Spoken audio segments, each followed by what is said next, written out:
محمد مولانا محمدا عبده ورسوله وأرسل حق بشيرا ونذيرا وداعيا إلى الله بإذنه سراجا منيرا فقد قال الله تعالى في كلامه المجيد والفرقان الحميد إن الله وملائكته يصلون على النبي يا أيها الذين آمنوا صلوا عليه وسلموا تسليما اللهم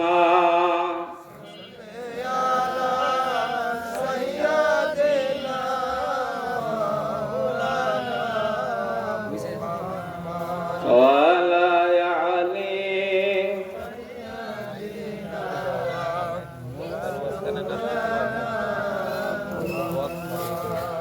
اللهم صل على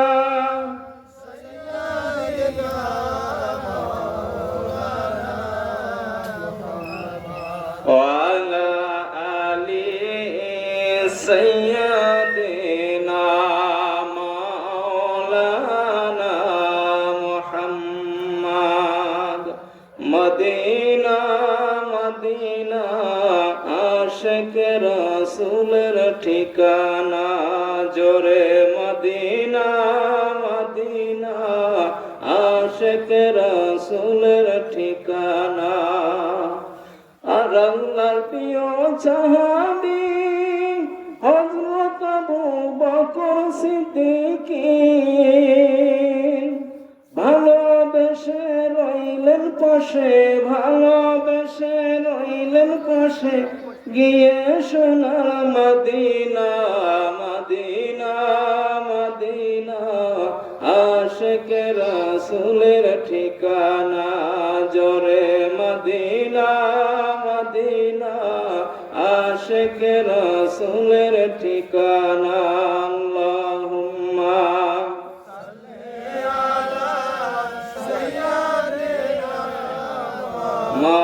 مولانا وعلى آل سيدنا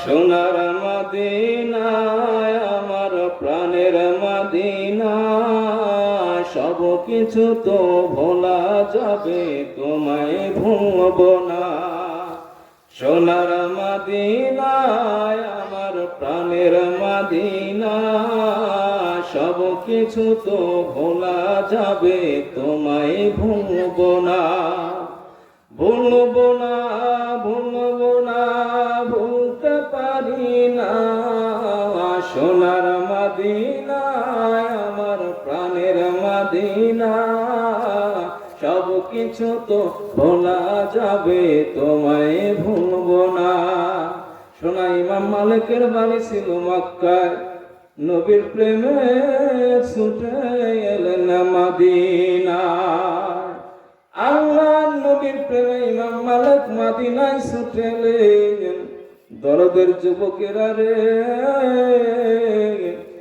বাড়ি থেকে যারা বের হয়ে গেল রে যুবক জালসা শোনার উদ্দেশ্যে এখনো তুমি জান্নাতের বাগানে আসতে পারলা না তুমি ভালো করে শুনে রেখে দাও জেনে রেখে দাও ইমাম মালিকের বাণী ছিল মক্কা নবীর প্রেমে ছুটে এলেন মদিনা যতদিন মদিনার মাটিতে চলতেন আর বলতেন মদিনার মাটিতে গড়াগড়ি পারতেন আর বলতেন মদিনা রে মানুষ না হইয়া যদি তোর বুকের ধূলিকণা হইতাম, এ মদিনা, মানুষ না হইয়া যদি তোর বুকের মাটি হইতাম। এমন ভাবে কানতে কানতে ইমাম মালিক যখন বেহুশ হইয়া যায়, নবীজি আর রওজার ভিতরে নেই, স্বয়ং আব্দুল মালিকের শিয়রে বসা। মারহাবা বলেন। আল্লাহ নবী ইমাম মালিকের মাথায় হাত দিয়ে বলেন, আব্দুল মালিক, এই মদিনায় একদিন ইয়া শরীফ ছিল, মদিনা ছিল না। আমি নবীকে কোলে নেওয়ার কারণে হয়েছে মদিনা। আমার এক এক উম্মত উম্মতি যদি আমি নবীজিকে কলিজার মধ্যে জায়গা দেয়, আমার এক এক উম্মত উম্মতি মদিনার চাইতে দামি হয়ে যাবে। মারহাবা বলেন। সেই নবীর প্রেমে আমরা পাগল হইতে রাজি আছি কিনা বলেন? রাজি আছে কিনা যুবকের? আরে এখনো যারা বের হয়েছ জালসা উদ্দেশ্যের যুবক, আজকে তুমি জালসার মধ্যে চলে এসো। তোমার ইমানি পরীক্ষা শুরু হয়ে গেছে রে যুবক।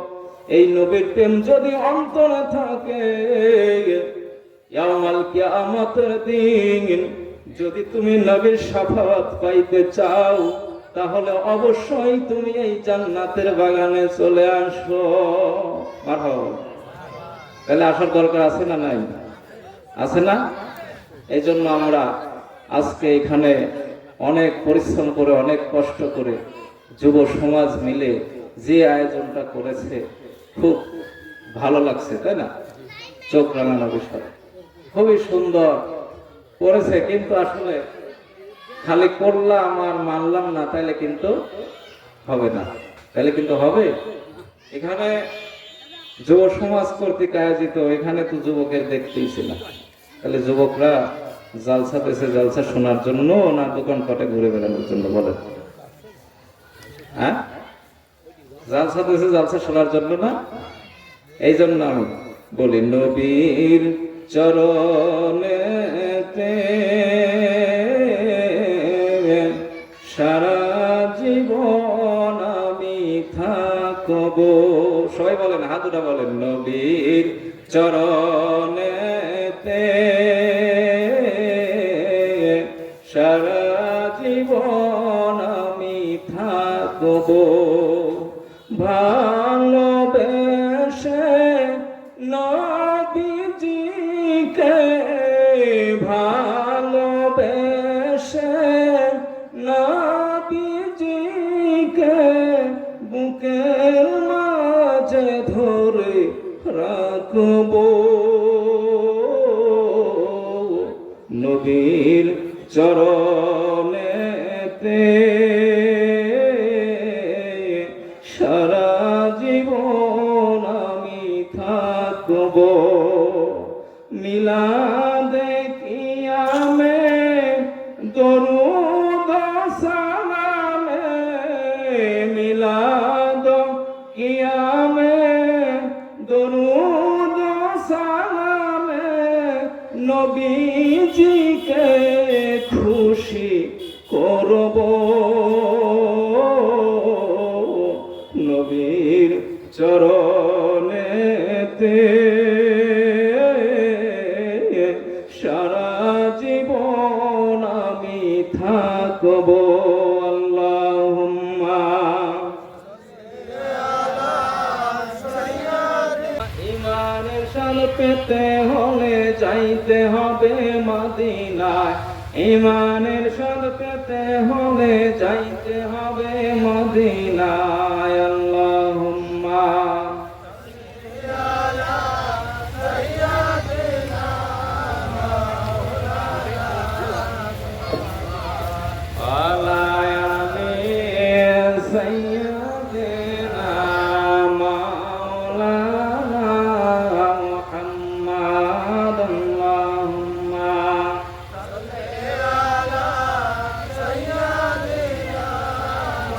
مولانا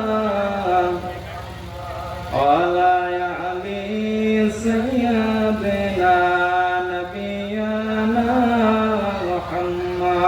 اللهم آمين ربنا ظلمنا أنفسنا وإن لم تغفر لنا وترحمنا لنكونن من الخاسرين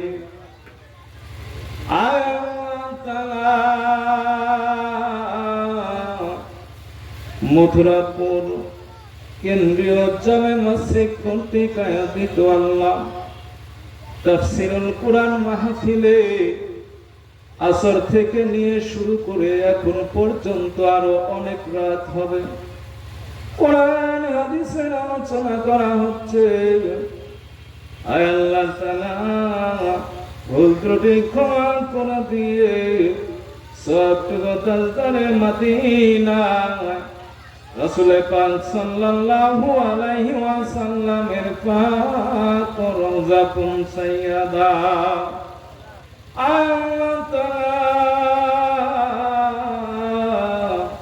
দুনিয়া সৃষ্টি থেকে নিয়ে যত নর নারী তিনখানা বা পাঁচখানা কাফনের কাপড় পরে যারা পরিমাণ ঈমান নিয়ে বিশ্বের আনাচে কানাচে গলা মাটির নিচে যারা চলে গেল, আল্লাহ সকলের রূহে মুবারকে সবখানে পৌঁছাইয়া দাও।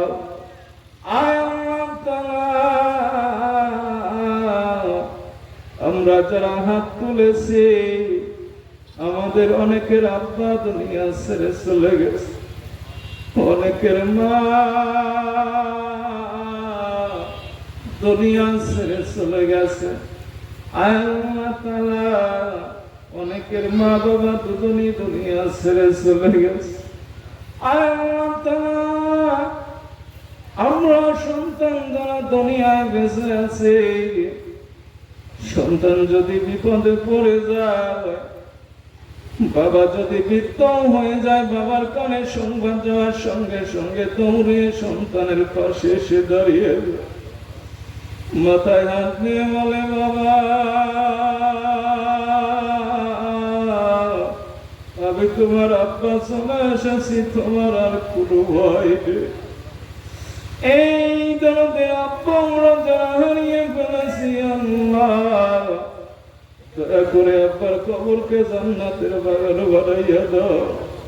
আমরা যারা মাকে হারিয়ে ফেলেছি, একটা অক্ষর মা সারা দুনিয়ার মধু ওই নামের মধ্যে রয়েছে।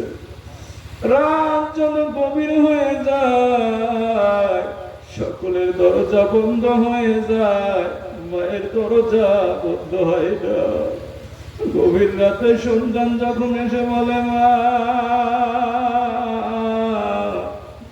মা দরজাটা খুলে দৌড়ে সন্তানের পাশে গিয়ে দাঁড়ায়, বলে, বাবা রে তুমি কোথায় ছিলে বাবা?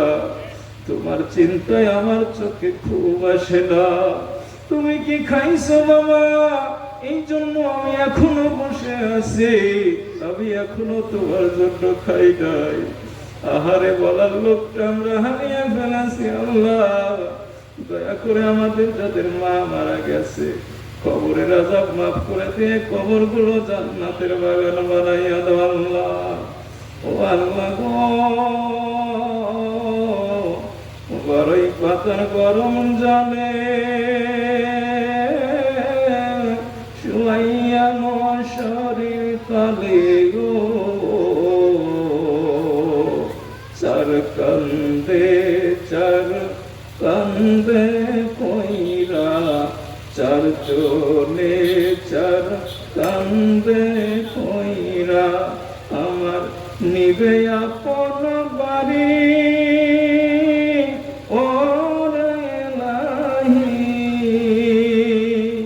আমার জীবনের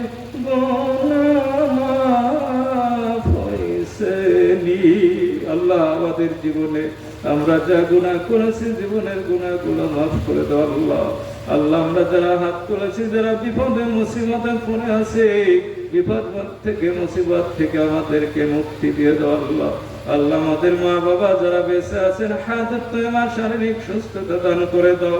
আল্লাহ আমাদের কলিজার টুকরা সন্তান যারা অসুস্থ, আল্লাহ দয়া করে আমাদের সন্তানদেরকে হায়াত তয়্যিবা কালেমা তয়্যিবা আল্লাহ তাআলা শারীরিক সুস্থতা দান করে দাও। আল্লাহ রাব্বির হামহুমা কামা রাব্বায়ানি সাগীরা।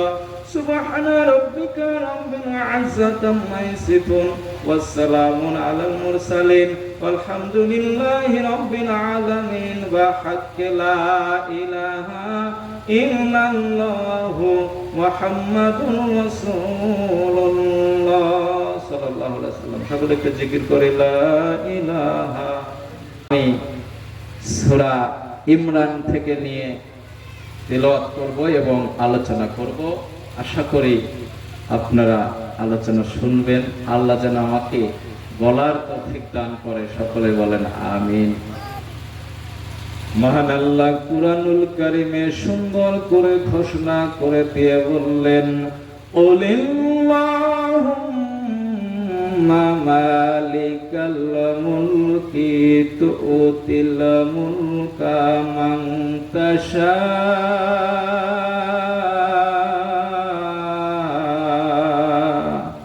وتنزعُ الملك ممن تشاء وتذل من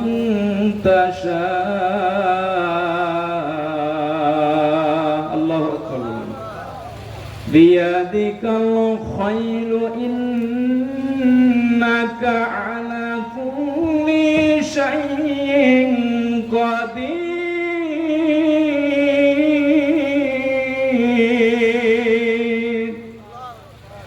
জবান নাই নাকি? এই জবান কে দিয়েছে? আল্লাহ দেয় নাকি? এটা আল্লাহু আকবার একটু বলবেন, আমি একটু সাহস পাই। হয়তো ছোট মানুষ নাকি, একটু সাহস দিবেন না নাকি? হ্যাঁ, লজ্জা লাগে? সকলে আল্লাহু আকবার বলুন। ভালো লাগলো না কোরআনের আয়াত? আমার আল্লাহ কুরআনুল কারীমে বলে দিলেন, মহান আল্লাহ বলেন, হে নবী আপনি বলে দিন। কাকে বললেন? নবীকে কাকে বললেন? হে নবী বলে দিন, এই আসমান জমিন যা কিছু আছে সমস্ত কিছুর মালিক কে? সবকিছুর মালিক কে? মহান আল্লাহ বলেন, হে নবী আপনি বলুন, এই আসমান জমিনে যা কিছু আছে সব কিছুর মালিক হলাম আমি আল্লাহ। লাহু মা ফিস সামাওয়াতি ওয়া মা ফিল আরদ। আসমান জমিনে যা কিছু আছে সমস্ত কিছুর মালিক হলাম আমি আল্লাহ। নবী আপনি বলে দেন, আমি যাকে ইচ্ছা রাজত্ব দান করি, আবার যাকে ইচ্ছা রাজত্ব কেড়ে নেই, ঠিক না বে ঠিক? আমি যাকে ইচ্ছা সম্মানিত করি, আবার যাকে ইচ্ছা সম্মান থেকে বের করে দেই। এই কথাগুলো সুন্দর করে মিলিয়ে নিন। সমস্ত ক্ষমতার একমাত্র অধিকারী কে?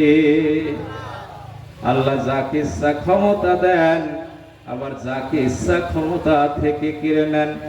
যাকে ইচ্ছা আল্লাহ ধন সম্পদ রাজত্ব দেন, যাকে ইচ্ছা আল্লাহ সম্মানিত করে দেন, আবার যাকে ইচ্ছা সম্মানিত থেকে অসম্মানিত করে দেন।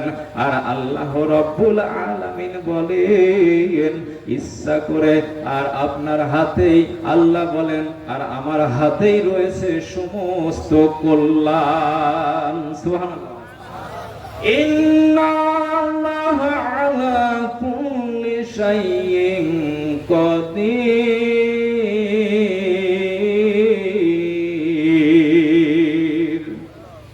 আল্লাহু আকবার বলবেন না?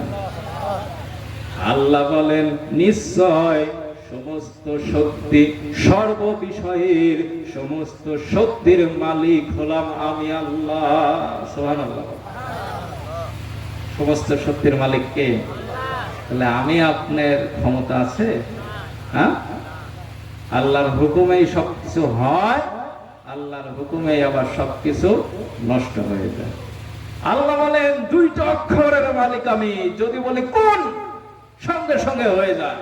কি হয়ে যায়? কোন, সঙ্গে সঙ্গে হয়ে যায়। আর যদি বলি ফায়াকুন, সঙ্গে সঙ্গে ধ্বংস হয়ে যায়।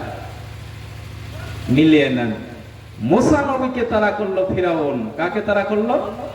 মুসা নবীকে তারা করলো।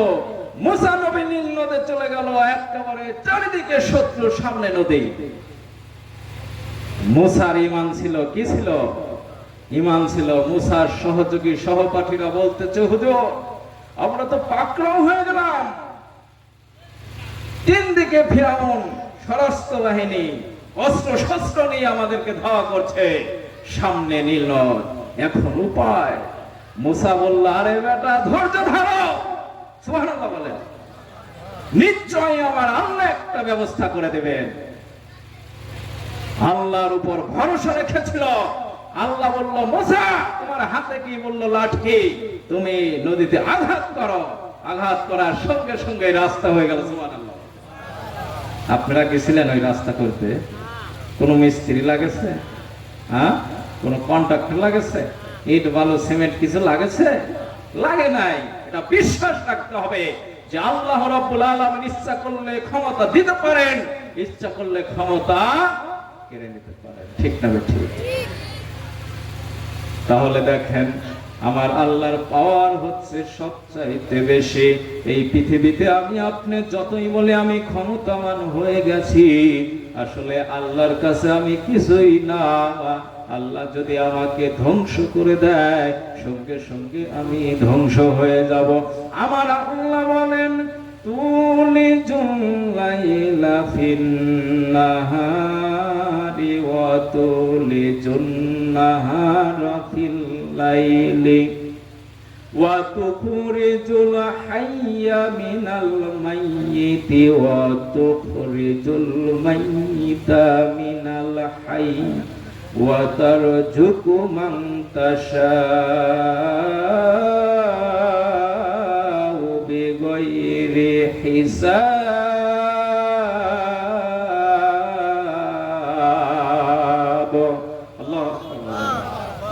আমার আল্লাহ বলেন, সমস্ত ক্ষমতার অধিকারী হচ্ছে আমি আল্লাহ। আমি আল্লাহ রাতকে দিনের মধ্যে প্রবেশ করাই, আবার দিনকে রাতের মধ্যে প্রবেশ করাই। আমি আল্লাহ ছাড়া এই নিয়ম কি কেউ করতে পারে? ঠিক না ঠিক? আল্লাহ বলেন, আমি ছাড়া এমন কি কেউ আছে যে রাতকে দিন বানাবে আর দিনকে রাত বানাবে? আমি আল্লাহ রাতকে দিনের মধ্যে প্রবেশ করাই, আবার দিনকে রাতের মধ্যে প্রবেশ করাই। আমি আল্লাহ জীবিতকে মৃত বানাই, আবার মৃতকে জীবিত বানাই। এইটাকে করেন বলেন? আমার কথা মনে হয় শুনতেছেন না। সকলের নজর এদিক ওদিকে রয়েছে যে রাস্তা দিয়ে কে যায়। সোনার বাবার আমার রে, আমার কথাগুলো ভালো করে শোনেন। এটা আমার কথা নয়, এটা কুরআনুল কারীমের কথা, মানে আল্লাহর কথা। কার কথা? আপনারা আল্লাহর প্রতি সম্মান করেন, কোরআনের প্রতি সম্মান করে আমার কথাগুলো শোনেন। ও পিছনের যুবকেরা রে, সামনের দিকে আগাইয়া আসো। ওখানে বসে বসে তোমরা কি গল্প করো রে সোনা? তোমরা জান্নাতের বাগানে এসে বের হয়ে যেও না।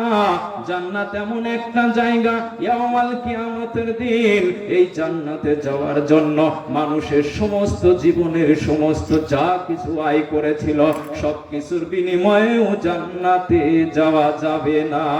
যদি তুমি ভালো কামাই না করো, যদি আল্লাহর ইবাদত না করো, যদি তুমি রাসূলের জীবন অনুসরণ না করো, তুমি যদি অপথে চলো, বাজে পথে চলো, সমস্ত সম্পদ করো, যা কিছু করো, ইয়াউমাল কিয়ামতের দিন তুমি যদি চাও তোমার সমস্ত সম্পদ তুমি একজনকে দান করে দাও, বা আল্লাহকে যদি বলো, আল্লাহ আমার সমস্ত সম্পদ আমি তোমাকে দিয়ে দিলাম, তবুও তুমি এই সম্পদের বিনিময়ে আমাকে তুমি জান্নাত দাও, আল্লাহ বলবে না না না, কখনো তোমাকে জান্নাত দেওয়া হবে না। এমন কি মানুষেরা নিজের স্ত্রীকে দিয়ে দিতে চাইবে, নিজের সন্তানকেও দিয়ে দিতে চাইবে, নিজের মা বাবাকেও দিয়ে দিতে চাইবে, এমনকি নিজের ভাই বন্ধু যা ছিল দুনিয়ায় সমস্ত কিছু আল্লাহকে সমর্পণ করে দিবে আর বলবে আল্লাহ এর বিনিময়ে তুমি আমাকে জান্নাত দাও। আল্লাহ বলবে কখনো নয়, তুমি দুনিয়ায় ভালো কাজ করো নাই, তোমাকে জান্নাত দেওয়া হবে। যাবেন নাকি? যাবেন না জান্নাতে? তাও কয় না, অবশ্যই জান্নাতে যাব। এটা কি জান্নাতের বাগান না? এটা কিসের বাগান? জান্নাতের বাগান না? এইখানে তোমরা ঢুকে পড়াইছি, আমরা তো জান্নাতে চলে এসেছি। আরে থাকেন, আশায় থাকেন। এটাও আল্লাহর হাদিস, রাসূলের হাদিসে বলা হয়েছে এটা জান্নাতুল রিয়াজ। যেহেতু এক জান্নাতে চলে এসেছি, কিয়ামতের দিন আল্লাহ চাইলে আমাদেরকে ওই জান্নাত দান করবে। সুবহানাল্লাহ। আমরা তো আর ওই দোকানপাটে করতেছি না, তাই না? না করতেছেন? নামন দোকানপাটের দিকে আছে, ভালো লাগতেছে না কথা? শোনেন, একটা রাত কষ্ট করেন। এই জন্য আল্লাহ বলেন সব ক্ষমতার মালিক হচ্ছে আমি আল্লাহ। সব ক্ষমতার মালিক কে? কার হুকুমে চলবে? যা কিছু চলে, আসমান জমিনে যা কিছু চলে, সূর্য ওঠে, চন্দ্র ওঠে, রাত যায়, দিন আসে, বাতাস বহে, কার হুকুমে? আল্লাহর হুকুম ছাড়া কিন্তু কিছুই সম্ভব নয়। এই জন্য আল্লাহ বলেন আমি আল্লাহ রাতকে দিনের মধ্যে প্রবেশ করাই, আবার দিনকে রাতের মধ্যে প্রবেশ করাই। আমি আল্লাহ মৃতকে জীবিত করি, আবার মৃত জীবিতকে মৃত করি। ঠিক না ঠিক? আমি আল্লাহ যাকে ইচ্ছা অগণিত আমি আল্লাহ রিজিক দান করে দেই। সুবহানাল্লাহ। অগণিত রিজিক, আপনি বুঝতে পারবেন না এই রিজিক আসলো কোথা থেকে। রিজিক কে দান করেন? আল্লাহ দান করেন। এই জন্য আল্লাহর শুকরিয়া আদায় করতে হয়। এই জবানটা দেশে কে? আল্লাহ। এই জবান দিয়ে গলাবাজি করে গল্প করতে পারি, আর এখানে একটু জোরে জোরে আমি যা বলি সুবহানাল্লাহ, আলহামদুলিল্লাহ, আল্লাহু আকবার, এগুলো ইনশাআল্লাহ একটু জোরে জোরে বলবেন। কারণ বদরের যুদ্ধে 313 জন মুসলমান নিয়ে আজ পর্যন্ত, কিয়ামত পর্যন্ত মুসলমানরা এই বিজয় হয়েছিল। সুবহানাল্লাহ বলেন। সেই যুদ্ধে যদি হেরে যাইতো তাহলে মুসলমান বিলীন হয়ে যাইতো। কারণ বদরের যুদ্ধই হচ্ছে মুসলমানদের টিকে থাকার একটা অবস্থা। সকলে একটু জিকির করে লা ইলাহা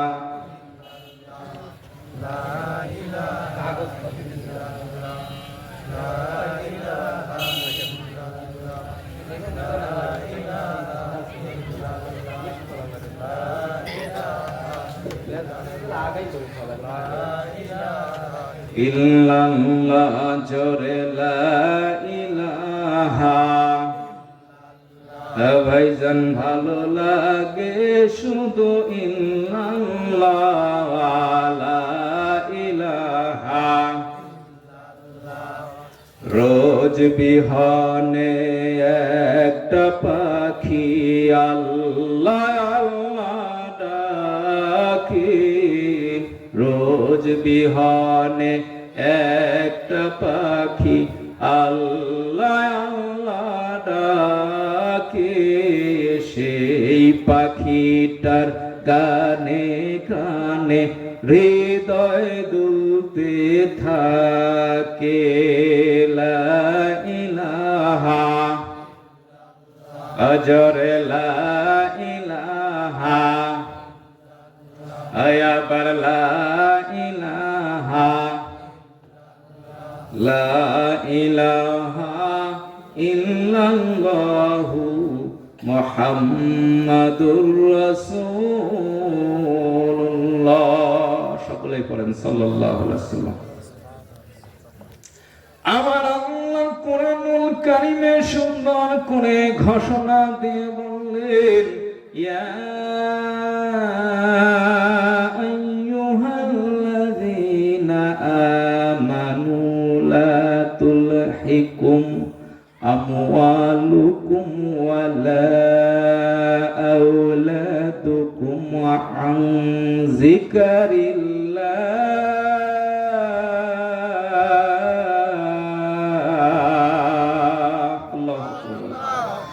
ওয়া মান ইয়াফআল যালিকা ফাউলাইকা হুমুল খাসিরুন।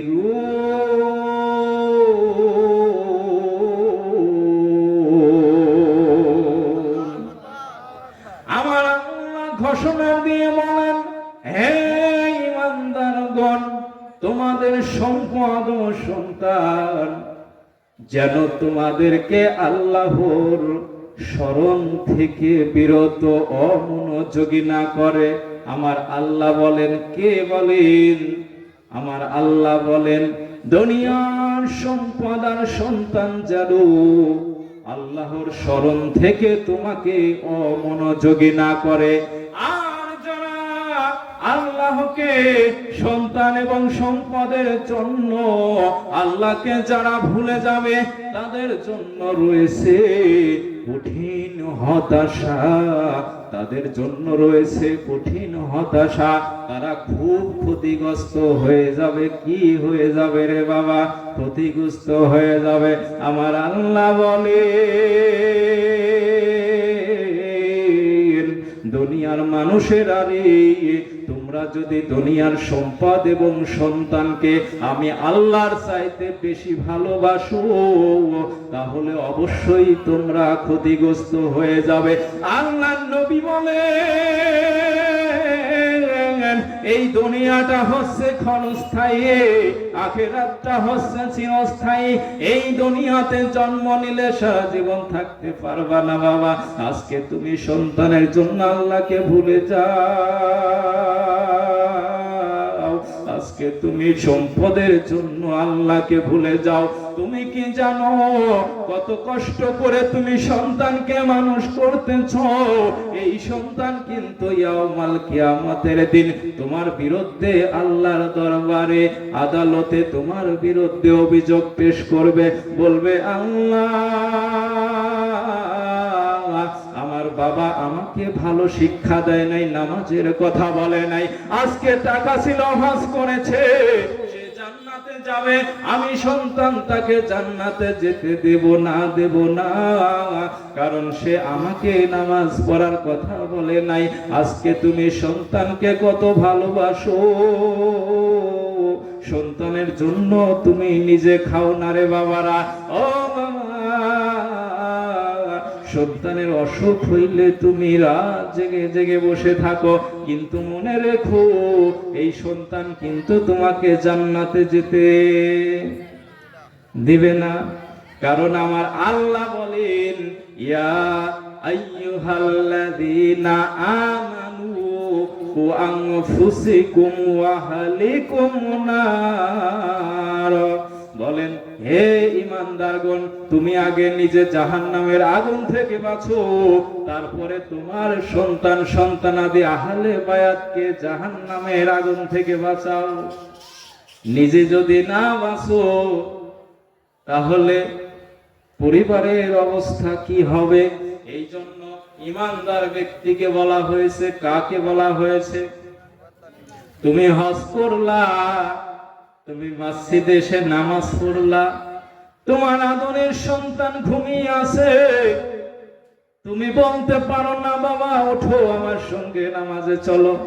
তুমি যদি ডাকো, মা জননী বলে রাত 12টা পর্যন্ত মোবাইল টিপেছি, একটু ঘুমাতে দাও। ঠিক না? ঠিক, একটু ঘুমা, আমার সাওয়াল কত কষ্ট করে লেখাপড়া করে সারা রাত ফোন টেপেছে, ঘুম আসে না, একটু ঘুমাক। ওই মা জানে না এই সন্তান ওই মাকে জাহান্নামে নিয়ে যাবে। তলাবুল ইলমি ফারিদাতুন আলা কুল্লি মুসলিমুন, প্রত্যেক নরনারীর উপর দ্বীনি ইলম অর্জন করা ফরজ। সুবহানাল্লাহ। কি লেখাপড়া শেখাচ্ছ? দ্বীনি ইলম অর্জন করানো বাদ দিয়ে 6, 7, 8, 9 উঠে গেলে একটা করে মোবাইল ধরা দিচ্ছে। মেয়েদের মাশাআল্লাহ এখন আর অভিভাবক লাগে না বিয়ে হইতে, নাকি? ভুল বলতেছি নাকি? অভিভাবক লাগে না, মেয়েরাও বলে বাবা আপনি কোনো চিন্তা করেন না, মানে মাশাআল্লাহ একটা ফোন থাকলে হলো, আমিই বেশি নেব, তোমরা খালি নিরীক্ষণ দিয়ে বিয়েটা দিয়ে দিও। ভুল বলতেছি মনে হয় না? শিক্ষা দিতে হবে, তাহলে কিয়ামতের দিন এই যে আমি কোরআন থেকে যে কথাগুলো বললাম, যে আপনি সম্পদের লোভে পড়ে, সন্তানের মোহে পড়ে আল্লাহর স্মরণ থেকে ভুলে থাকবেন না। জিকরুল্লাহ মানে আল্লাহর স্মরণ, নামাজ পড়া এটাও আল্লাহর স্মরণ। এই নামাজ যে মাঠে গেছি, এখন এখান থেকে জুমার নামাজের আযান হয়ে গেছে, আমি বাড়িতে গেলে আর কাজ হবে না, কি দরকার আছে, কালকে আমার একটা কামলা লাগবে, দাম 700 টাকা, আমি থাকি নিজেই কাজটা করি। এটা মারা যাওয়ার সঙ্গে সঙ্গে দুনিয়ার সব সম্পদ কিন্তু তুমি বিচ্ছিন্ন হয়ে গেলে এই দুনিয়ার সম্পদ ছেলে মেয়ে সমান ভাগে ভাগ করে নেবে, কেউ একটু ছাড় দেবে না। আপনি যে মারা গেছেন, কয় তারিখে মারা গেছেন এই কথা তারা ভুলে যাবে, মনে রাখবে বলে না। দেখছো বাঙালি চুপ করে থাকে যে সেরা কি ফেসাল পারে, এটা একটু বলা লাগে না। এই দুনিয়ায় আমরা যারা বেঁচে আছি, আল্লাহর নবী বলেন মুমিনের জন্য দুনিয়াটা হচ্ছে একটা জেলখানা, আর কাফেরদের জন্য দুনিয়াটা একটা বালাখানা। দুনিয়াটা মুমিনের জন্য কি জেলখানা। এই দুনিয়ার সম্পদ সন্তান যা কিছু আছে মুমিনের কাছে এটা ভালো লাগে না, এটা নষ্ট নোংরা, কিন্তু কাফেরদের কাছে খুবই মজা লাগে। কারণ আল্লাহ বলছেন তুই যে পথে যাস আমি সেই পথেই তোর অগ্রসর করে দেব। তুই যদি খারাপ হোস আমি তোকে খারাপই বানাবো, কত বড় হতে পারিস আমি তোকে তত বড়ই বানাবো, কিন্তু এক সময় আমি তোকে শেষ করে দেব। শেষ করে দিচ্ছে না? প্রথমে বলে নেনি সমস্ত ক্ষমতার অধিকারীকে, সমস্ত ক্ষমতার অধিকারীকে। তাহলে যত বড় হও না কেন আমার কাছে তোমাকে ধরা দিতেই হবে। দেখেন দুনিয়ায় সন্তানের জন্য আমরা জান্নাত হারাচ্ছি, আমরা জাহান্নাম পাচ্ছি। এ যুবকেরা রে, ভুলে গেছো তো তুমি 1 নম্বরের কথা, আল্লাহর নবীর 1 নম্বর সাহাবী ছিলেন কে? পরীক্ষা হয়ে যাক, কে ছিলেন? অল্প কয়জন পাবে নাকি? মুসলমান আমরা দাবি করি, ওই যে কালেমা পড়েছি আমরা পূর্বপুরুষ মুসলমান, আমরাও মুসলমান নাকি?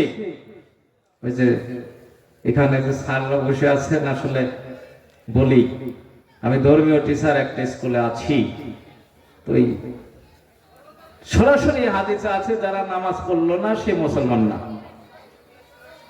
ভুল বললাম? তো আমার ক্লাসে হিন্দু আছে মুসলমানও আছে, ছেলেদের বললাম তুমি কি নামাজ পড়েছো বাবা? বললো যে না। বললাম তাহলে ওই যে বেধর্মী হিন্দু তুমিও তো তাই হয়ে গেলে। হাদিসের কথা বলতেছি, এটা আমার কথা নয়। যে নামাজ ছেড়ে দিল সে কি হয়ে গেল বলেন? বলে না, দেখছে এরা বলবে না তো ধরা খাওয়া যাবে না নাকি? নামাজ পড়বেন। আসসালাতু মিফতাহুল জান্নাত, নামাজ হচ্ছে জান্নাতে যাবে, এই জন্য নামাজ ছাড়া যাবে না। এইবার ভুলে গেছো কি তুমি 1 নম্বরের কথা? আল্লাহর নবীর 1 নম্বর সাহাবী ছিলেন কে? হযরতে আবু বকর সিদ্দিক। হযরতে আবু বকরের ছেলের নাম ছিল আব্দুর রহমান। নাম কি? আব্দুর রহমান মায়ের কাছে অনেক দিন ধরে বায়না ধরেছে, মা আমার মিষ্টি খাইতে ইচ্ছা করে, মা আমি মিষ্টি খাইব।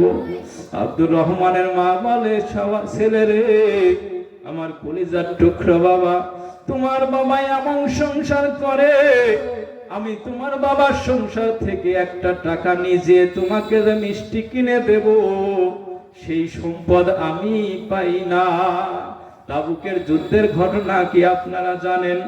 আল্লাহর নবী যখন যুদ্ধের জন্য সাহাবীদের কাছে সাহায্য চাইলেন, আল্লাহর নবী বললেন, সাহাবীরা রে, তোমাদের যা কিছু আছে তোমরা তাবুকের যুদ্ধের জন্য আমার সামনে দান করো। সাহাবীরা টাকা পয়সা দান করতে লাগলো, খাদ্যদ্রব্য, পোশাক আশাক, মহিলারা কানের দুল, নাক ফুল দান করতে লাগলো। সমস্ত সাহাবীরা যখন দান করতে লাগলেন, আল্লাহর নবী বলেন, তোমরা সবাই তো সব কিছু দিলে, আমি আমার আবু বকরকে দেখি না কেন? কাকে দেখি না? আবু বকর মসজিদের পিলারের আড়ালে দাঁড়িয়ে দাঁড়িয়ে দুই চোখের পানি ছেড়ে দিয়েছেন।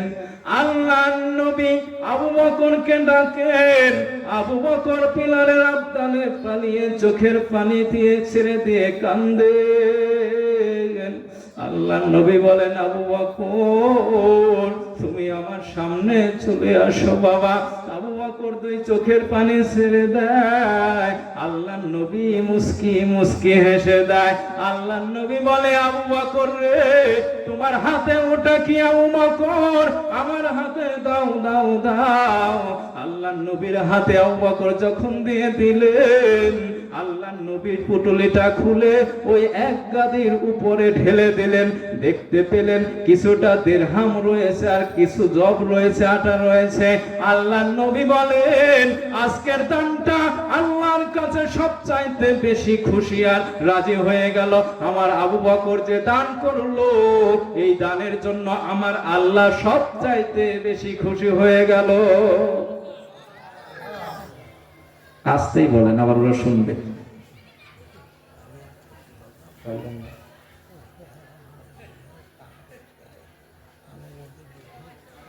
আমার আবু বকরের দানটা আজকে সবার চাইতে বেশি হয়ে গেল। এইবার বলেন তো দেখি, কার দান বেশি?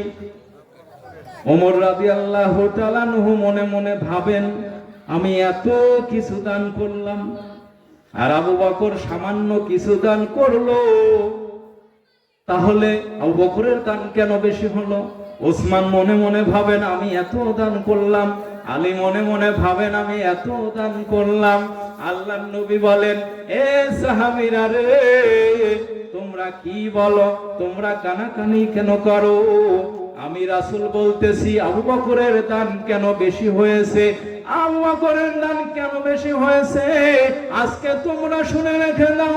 হে বাবা ওমর, তুমি একটু দাঁড়িয়ে যাও বাবা, দাঁড়িয়ে যাও। ওমর দাঁড়িয়ে গেলেন। লাব্বাইক ইয়া রাসূলুল্লাহ, ইয়া হাবিবাল্লাহ, হুজুর আপনি বলেন আমি শুনি। আল্লাহর নবী বলেন, ওমর রে, তুমি তোমার সম্পদ থেকে কি পরিমাণ আল্লাহর রাস্তায় দান করলেন? ওমর বলেন, আল্লাহর নবী, আমার সম্পদের 4/2 ভাগ আমি আপনার কদম মোবারকে দান করেছি। ওসমান, তুমি কি পরিমাণ দান করলে? ওসমান বলে, আল্লাহর নবী, আমি আমার সম্পদের 4/3 ভাগ দান করেছি। এভাবে যখন সমস্ত সাহাবীদের প্রশ্ন করতে লাগলেন, সর্বশেষে আমার নবী আবু বকরকে বললেন, আবু বকর, তুমি তোমার সম্পদের কি রেখে এসেছো আর কি দান করলে বাবা? আল্লাহর নবী বলেন, আল্লাহর নবীকে আবু বকর বলেন, হুজুর আমার জাগতিক সম্পদ যা কিছু ছিল আমি সব কিছু নিয়ে আপনার কদম মোবারকে ঢেলে দিয়েছি হুজুর। আমার পরিবারের জন্য শুধু আল্লাহ এবং আল্লাহর রাসূলকে রেখে এসেছি। তাহলে 1 নম্বর সাহাবী কি এমনি হওয়া যায়? হ্যাঁ, এমনি এমনি হওয়া যায়? আব্দুর রহমান কি বলছে? কি খাবে? মনে রাখেন, আমি তো ভুলে যেতে পারি, ধরা দিবেন না। আব্দুর রহমান মিষ্টি খাবে। আব্দুর রহমানের মা বলে, বাবা তুমি যে মিষ্টি খাওয়া 1 টাকাও কিন্তু আমার সংসারে নেই, তাহলে কি করা যায় বাবা? আব্দুর রহমান বলে, মা আমি মিষ্টি খাবো। আব্দুর রহমান মিষ্টি খাবে, মায়ের কাছে মায়না ধরেছে। মা বলে, আব্দুর রহমান রে, বাবা তোমার নামে প্রতিদিন 1.5 থেকে 2 দিরহাম বরাদ্দ করা হয়েছে বাবা, তুমি প্রতিদিন কিছু কম খাবার খাও আর কিছু অর্থ জমাও। কি করো? রাষ্ট্রীয় কোষাগার থেকে তাদেরকে খাবার দেওয়া হতো। তিনি ছিলেন খলিফা। কি ছিলেন? আবু বকর ছিলেন খলিফা, মুসলিম জাহানের খলিফা, পাওয়ারফুল, যেটা আমরা বলি প্রধানমন্ত্রী নাকি। সেই ক্ষমতায় থাকার পরে সন্তানকে মিষ্টি খাওয়ার টাকা জোগাড় করতে, আর আমি আপনি ক্ষমতায় বসে লুটি ফুটি খাইয়ে কি যে এটা অবস্থা। হিসাব দেওয়া লাগবে নাকি? না খারাপ মনে করতেছেন যে হিসাব দেওয়া লাগবে না? আব্দুর রহমান যখন মায়ের কাছে বায়না ধরেছে, মা বলে বাবা রে তুমি কিছু টাকা জমাও রে বাবা। আব্দুর রহমান না খেয়ে খেয়ে 4-5 দিন ধরে কিছু টাকা জমিয়েছে। আবু বকর যখন বাড়ি এসেছে, স্ত্রী বলে স্বামী এই নাও কিছু টাকা, তোমার সন্তানকে মিষ্টি খাওয়াই আনি আসো। আল্লাহর নবীর সাহাবী, কান সব দেখলে যেমন মানুষ ভয় করে, আল্লাহর নবীর সাহাবীর টাকা দেখে তেমন ভয় পেয়ে গেলেন। পানের স্ত্রী রে তুমি এই টাকাটা কোথায় পেলে? আমি তো আবু বকর আমার পকেটে কোনোখানে কোনো জায়গায় কোনো টাকা রাখি না, তাহলে তুমি এই টাকা কোথায় পেলে বিবি? আবু বকরের স্ত্রী বলে পানের স্বামী এই টাকাটা আমি আপনার সংসার থেকে চুরি করি নাই, কারো কাছ থেকে চুরি করি নাই। আপনার সন্তান মিষ্টি খাবার চায়, এই জন্য ওকে প্রতিদিন কিছু কম খাবার দিয়ে দিয়ে এই টাকাগুলো আমি জমিয়েছি। সুবহানাল্লাহ। আবু বকর বলে বাবা রে চলো আমার সঙ্গে চলো, তোমাকে মিষ্টি খাওয়াইয়া নিয়ে আসি। ছেলে খুশি না বেজার? ছেলে আমার খুশি হয়ে যায়। আবু বকর সন্তানকে ধরে রাষ্ট্রীয় কোষাগারের যারা দায়িত্ব রয়েছে তাদের সামনে নিয়ে বলে এই মজলিস শিষ্যরা যারা রয়েছে এদিকে আসো, আমার সন্তানের জন্য প্রতিদিন 2টা দিরহাম বরাদ্দ ছিল, আমার সন্তান 1টা দিরহাম খেয়ে বেঁচে থাকে, এখন থেকে আমার সন্তানকে আর 2টা দিরহাম দিবা না। এই হচ্ছে বাবা। আব্দুর রহমান বলে বাবা আমি মিষ্টি খাবো বাবা। বাবা বলে রহমান রে তুই কম খেয়ে খেয়ে যখন বেঁচে আছিস, এখন থেকে যতদিন বেঁচে থাকবি বাবা আর পেট ভরে খাস না বাবা, এখন থেকে তুই শুধু 1টা দিরহাম খেয়ে থাক, তোর জন্য আমার আল্লাহ জান্নাত দান করে দিবে। এই সন্তান আর আমাদের সন্তান এক। হ্যাঁ, রাষ্ট্রীয় ক্ষমতায় আছে, সন্তান কম খেয়ে খেয়ে মিষ্টি খাওয়ার জন্য আপনার টাকা বাঁচিয়েছে, আর বাবা কি করলো? মিষ্টি না দিয়ে টাকাগুলো রাষ্ট্রীয় কোষাগারে জমা দিয়ে দিলেন। সুবহানাল্লাহ। আব্দুর রহমান কান্দে বাবা আমি তো মিষ্টি খাবো এই জন্য তো আমি কম খেয়েছি। বাবা বলে শোনা রে তুমি যখন কয়েকদিন কম খেয়ে খেয়ে বেঁচে আছো, তাহলে তুমি আজ থেকে কমই খাও। কম খেয়ে যেহেতু বেঁচে আছো আজকে থেকে তুমি কমই খাও, এই কম খাওয়ার কারণে আল্লাহ তোমাকে জান্নাত দান করবেন। সুবহানাল্লাহ। এই বেটা এই সন্তান আমাকে আবু বকরের মতন সন্তান আমার আপনার বানানো দরকার কি না বলেন? রাস্তায় কথা বলে কে? কথা বললো না, সোনারা কথা বললো না। কথা বললে বাইরে যাও, দোকানপাটে যাও, দেখো তোমাদের চোখের খোরাক মনের খোরাক ঘুরতেছে আশেপাশে, দেখো গা যাও। কারণ ইন্নাল্লাযিনা কাফারু সাওয়াউন আলাইহিম আনজারতাহুম আম লাম তুনজিরহুম লা ইউমিনুন। আল্লাহর নবী বললেন, আল্লাহ বললেন, হে নবী, আপনি ওদেরকে বুঝান আর না বুঝান, ওরা কখনো ঈমান কয় না, ঈমান আনবে না। কারণ আল্লাহ তো ওদের কবুল করে নাই। ওদের কি করে নাই? আল্লাহ ওদের কবুল করে নাই, এই জন্য ওরা এনে আসতেও পারবে না। 12টা ডিম দিয়ে বাতে বসাইলে সব ডিমই ছা ওঠে না, যেগুলি সাইডে পড়ে থাকে ওগুলি কাজি হয়ে যায়, বাবা বলে, তাই না? লাস্টে কি করে? ওগুলো ফেলে দেয়। 12টা ডিমের 9টা ছা উঠলো, 3টা ডিম নষ্ট হয়ে গেল রে, যা সর্বনাশ হয়ে গেল। তো এখানে আমরা তো অনেক মানুষ আছি, হাজারে একজন মানুষ যাবে জান্নাতে, হাজারে কয়জন মানুষ জান্নাতে যাবে? 999 জন মানুষ যাবে জাহান্নামে। তাহলে সকলের কি কবুল করবে? হ্যাঁ, তো আসবে না। কারণ ওদের চোখে পর্দা, কানে শোনে না, অন্তরে মহর। আপনি আমি যতই বুঝাই, ওদের সামনে যতই কাঁদে, ওরা কাঁদবেও না, ওরা ঈমানও আনবে না, ওরা ভালো পথে আসবে না। এজন্য আল্লাহ আমাদের যাদের কবুল করেছেন, শোনেন, নিজে ভালো কাজ করলেই হবে না, নিজের সন্তানাদিকে ভালো শিক্ষা দিতে হবে, যাতে মরণের পরে আপনার কবরের পাশে গিয়ে ওই সন্তান 2টা হাত তুলে কান্না করতে পারে। বুকের মাঝে প্রাণের ময়না, সারা জীবন আপন রয় না। বলেন, বুকের মাঝে প্রাণের ময়না, সারা জীবন আপন রয় না। কোন দিন যেন পালিয়ে যাবে, কোন দিন যেন পালিয়ে যাবে, একটু পেলে ফাঁক রে।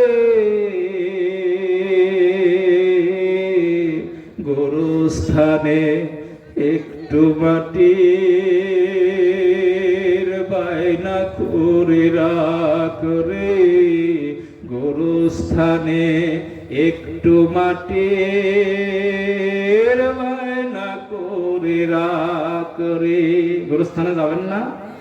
এ যুবকেরা, পর্দার আড়ালে মা ও বোনেরা, সুন্দর করে শুনে রেখে দাও, জেনে রেখে দাও মা গো, ও বাবা, সন্তানকে যদি তুমি মাদ্রাসায় পড়াও, তোমার সন্তান যদি আলিফ লাম মিম পাঠ করে, সঙ্গে সঙ্গে তোমার আমলনামায় সওয়াব লেখা হয়ে যায়। সেই মা ভাগ্যবান হয়ে যায়, সেই বাবা ভাগ্যবান হয়ে যায়। ইয়াউমাল কিয়ামতের দিন আমার নবী বলেন, ওই আলেমের, ওই হাফেজের মা বাবার মাথায় নূরের টুপি পরিয়ে দেওয়া হয়। তুমি কি জানো মা, সাগরের পানি কিন্তু জাহান্নামের আগুন নিভাতে পারে, নদীর পানি জাহান্নামের আগুন নিভাতে। অথচ 2 চোখের 2 ফোঁটা পানি যদি তুমি ফেলতে পারো মা, 2 চোখের 2 ফোঁটা পানি যদি আল্লাহকে সাক্ষী রেখে, কবরের ভয়ে, জাহান্নামের ভয়ে তুমি যদি আজকে এই মাহফিলে ফেলতে পারো, খোদার কসম, আল্লাহ চাইলে তোমাকে ওই জাহান্নামের আগুন নিভিয়ে তোমাকে জান্নাত দান করতে পারে। এই জন্য আল্লাহ রব্বুল আলামিন মানুষের কান্নাকে অনেক ভালোবাসেন। এই জন্য আল্লাহ নবী বলেন, হে মানুষেরা, তুমি অল্প অল্প হাসো আর বেশি বেশি কাঁদো। মুসা নবী রাস্তা দিয়ে যায়। কোন নবী রাস্তা দিয়ে যায়? মুসা নবী রাস্তা দিয়ে যায়। রাস্তা দিয়ে যায়, যাওয়ার সময় দেখে একটা পাথর কান্দে। পাথরকে প্রশ্ন করে, পাথর রে, তুমি কান্দো কেন? পাথর বলে, হুজুর, আমি শুনেছি মানুষ আর পাথর নাকি জাহান্নামের ইন্ধন হবে হুজুর, এই জন্য আমি কান্দি। আল্লাহ নবী আল্লাহর কাছে গিয়ে বলেন, মুসা নবীর নাম ছিল মুসা কালিমুল্লাহ। কার সঙ্গে কথা বলতেন? আল্লাহর সঙ্গে কথা বলতেন, এই জন্য নাম দিল মুসা কালিমুল্লাহ। মুসা কালিমুল্লাহ আল্লাহর কাছে গিয়ে বলে, আল্লাহ, একটা পাথর পথের ধারে পড়ে আছে, আর ওই পাথরটা ঝরঝর করে কান্দে আর কান্নার শব্দ আসে। আল্লাহ, তুমি এই পাথরের বিষয়ে কিছু বলো। মুসাকে বলে, আল্লাহ, মুসা রে, আমি ওই পাথরের প্রতি খুশি হয়ে গিয়েছি, তুই ওই পাথরকে সংবাদ দিয়ে দে, আমি আল্লাহ ওই পাথরকে জাহান্নামের আগুনে আর পোড়াবো না। মুসা জাহান্নামের আগুন থেকে ওই পাথর মুক্তি পেয়ে গেল, এই জন্য চলে আসছে আর পাথরকে বলতেছে, পাথর রে, তোর কপাল বুঝি আজ লেগে গেছে। লিল্লাহে তাকবীর। দ্বিতীয় বক্তার আগমন। আপনাদের কণ্ঠে আরেই নষ্ট হয় না, বাচ্চা ছাড়া একা এত জোরে বলে আপনারা পারেন না। আবার লিল্লাহে তাকবীর। দ্বিতীয় বক্তার আগমন। দ্বিতীয় বক্তার আগমন। আল্লাহ নবী বলেন, পাথর রে, তোর কপাল বুঝি আজ লেগে গেল রে। পাথর পাথর বলে, পয়গম্বর কি হয়েছে বলুন। আল্লাহ নবী বলে, পাথর, আল্লাহ রাব্বুল আলামিন তোমার কান্নাকে কবুল করে নিয়ে তোমাকে জাহান্নামের মধ্যে আর ফেলবে না, এই ঘোষণা করে দিয়েছেন। আল্লাহ নবী আবার চলে গেলেন। শর্ট করে বললাম, এক পর্যায়ে আবার একদিন ওই রাস্তা দিয়ে যাইতে লাগলেন, দেখলেন পাথর আবারও কান্দে, তার চাইতে জোরে জোরে কান্দে। আমার দিকে খেয়াল দিয়ে করে শুনুন, আমার দিকে খেয়াল করুন। আল্লাহ চাইলে যদি আপনি আমল করেন, চোখের পানি ফেলেন, এই দুই চোখের পানির বিনিময়ে আল্লাহ আপনাকে জান্নাত দান করতে পারেন। আল্লাহ নবী বলে, পাথর রে, আজ তোর কতই আবার কেন কান্দিস রে পাথর? পাথর বলে, ইয়া নবী, আমি এতদিন কেঁদেছিলাম জাহান্নামের ভয়ে, আর এখন দেখি আমার আল্লাহর কাছে কান্নাটাই প্রিয়, এই জন্য আমি পাথর, আমি আল্লাহর রাজি খুশি করার জন্য কান্দি। সুবহানাল্লাহ। এ যুবকেরা, এ বৃদ্ধরা, পর্দার অন্তর আড়ালে মা ও বোনেরা, আল্লাহ নবীর হাদিসটা ফলো করো। দুনিয়াতে যতদিন বেঁচে থাকো, বেশি বেশি কাঁদো আর অল্প অল্প হাসো। আলোচনা শেষ। দ্বিতীয় বক্তা চলে এসেছেন, আর আমার লাইফে একটা নিয়ম আছে, আমি বক্তাকে বসিয়ে রেখে আমি আলোচনা করি না। যাই হোক, আপাতত মানুষ আসছে না, কিন্তু আসছে, মানুষ আসছে, যাই হোক, আরো আসবে। আমি এলাকার ছেলে, আমি দোয়া চাই, দোয়া করি, আল্লাহর খাদেম, একজন গোলাম যেন আমাকে আল্লাহ বানিয়ে নেন। সকলেই আমার জন্য দোয়া করবেন, সকলেই বলে আমিন। ভালো থাকবেন, সুস্থ থাকবেন। তবে এখন আমি যাওয়ার আগে সকলে একটু মেহেরবানি করে দাঁড়াবেন, আর রাস্তায় যারা আছেন ইনশাল্লাহ সকলেই এই আমি দাঁড়িয়ে দরুদ পড়ার মাধ্যমে আপনারা যারা আছেন বক্তার সম্মানার্থে আপনারা সকলেই এই সামিয়ানার নিচে জান্নাতের প্যান্ডালে চলে আসবেন, আর আপনারা সামনে আগে আসবেন, যারা পাশে আসবেন তারা পিছনে দাঁড়াবেন। ইয়া নবী সালাম আয়া রাসূল সালাম আয়া হাবিব সালাম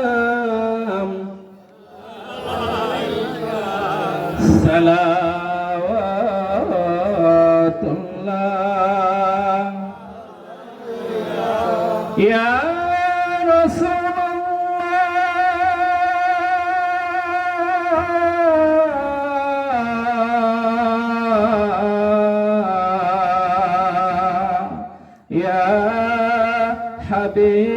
হাবিব আল্লাহ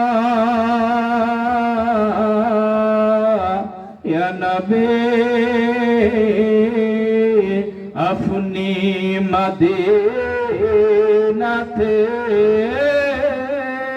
কে সব কিছু পারেন দেখিতে মদলা কবরে নামাইলে নবীনে বেনাগ আপন কোলে সালাম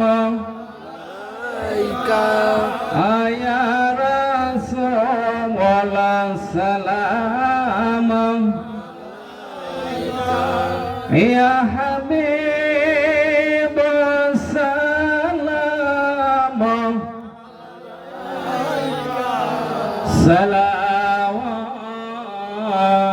সালাওয়াতুল্লাহ ইয়া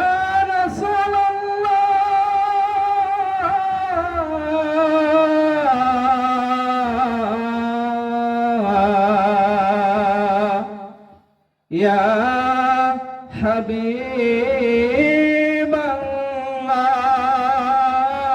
হাবিবাল্লাহ মরণে পাশে বসিয়ে না কবরে পাশে থাকি হাসরে উম্মত বলিয়েন হাউজে কাউসার বিলায়েন ইয়া নবী সালাম আয়া